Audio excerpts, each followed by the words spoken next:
Today, Danny is alive, but the boy who walked into that basement is gone.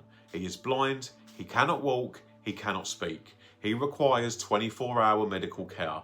A prisoner in a body that was portrayed by the very people he called his brothers. 19th of October 2021, Columbia, Missouri.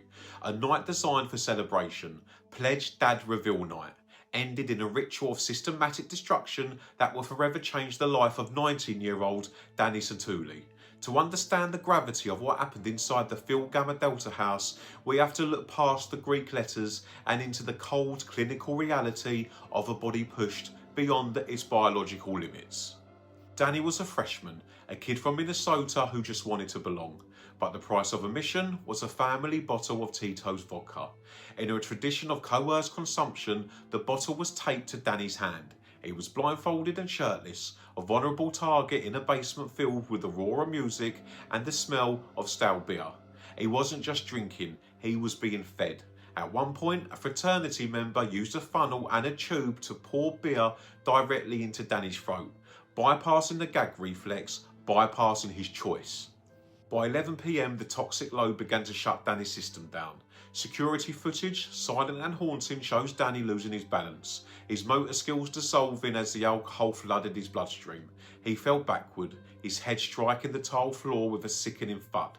His brothers didn't call for help. They carried his limp, semi-conscious body to a sofa and just left him there. The physiology of alcohol poisoning is a slow, quiet terror. As Danny lay on that couch, his blood alcohol content reached a staggering 0.486%, more than 6 times the legal driving limit. At this level, the brain stops telling the lungs to breathe. Around 12:30 a.m, Danny's body, now deep in the throes of respiratory distress, slid off the sofa. He landed on the floor, face down and unresponsive. He remained there, unnoticed and cooling, for 15 agonising minutes. When someone finally noticed Danny's skin had turned a ghostly blue and his lips were tinged with purple, the panic was internal, not external. They didn't dial 911. Fearing the consequences for the fraternity, they opted for a private transport. As they carried Danny towards the exit, his body was so lifeless, so uncoordinated, that they dropped him yet again, this time on his head on the way out the door. By the time the car reached the hospital, Danny was in full cardiac arrest. He wasn't breathing, his heart had stopped. The doctors managed to restart his heart, but the oxygen deprivation had already carved a permanent path of destruction through his brain. Today, Danny is alive, but the boy who walked into that basement is gone. He is blind, he cannot walk, he cannot speak. He requires 24-hour medical care.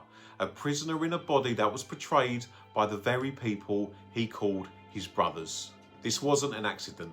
It was the calculated result of a culture that prioritised a reveal over a life. It remains one of the most severe cases of hazing survival in American history, a testament to how a single night of tradition can end in a lifetime of silence.